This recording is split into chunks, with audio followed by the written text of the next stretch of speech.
I'm here this morning at Gulf Coast Cancer Centers talking about a very important topic, and that's breast cancer. Of course, this is Breast Cancer Awareness Month, but this is something we need to be aware of every month of the year. I'm joined this morning by Dr. William Hickson, who's going to talk to us a little bit about screening for breast cancer and what we need to know. The lifetime risk of getting breast cancer is 1 in 8, so it's the number 2 cause of cancer death in women and the number 1 cancer in women, so it's really important. So it's a common cancer, and we have mammography and breast examination to help catch those early and make a difference. What are the different ways that we can screen for breast cancer? I know that mammograms are one. Well, I think one, if there's a family history and it's a strong family history, then there's gene testing that can be done to tell whether or not really you're in that category. Because if you do have the gene abnormality that would put you at risk for both breast and ovarian cancer, then there are lots of things that can be done. There's hormonal blocking treatments that can be done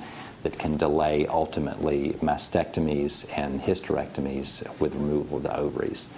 So that's one thing that can be done. I think that diet and exercise are another, and there are also certain risks categories. If you have a certain risk of breast cancer, we actually can give what we call chemo prevention. It's really a hormone blocking pill that would lower estrogen levels and would lower the risk. Dr. Hickson, you mentioned the Calypso technology. Talk to me a little bit more about that. The Calypso technology is GPS for the body, and basically we can place 2 radiofrequency beacons on the skin, and we can determine the exact position of those beacons, and allows us to track that deep inspiration breath hold, that breath hold that keeps that basically moves the heart away from the treatment area. So it's a non-invasive technology, and it's only very recently gotten approval by the FDA for use in breast cancer.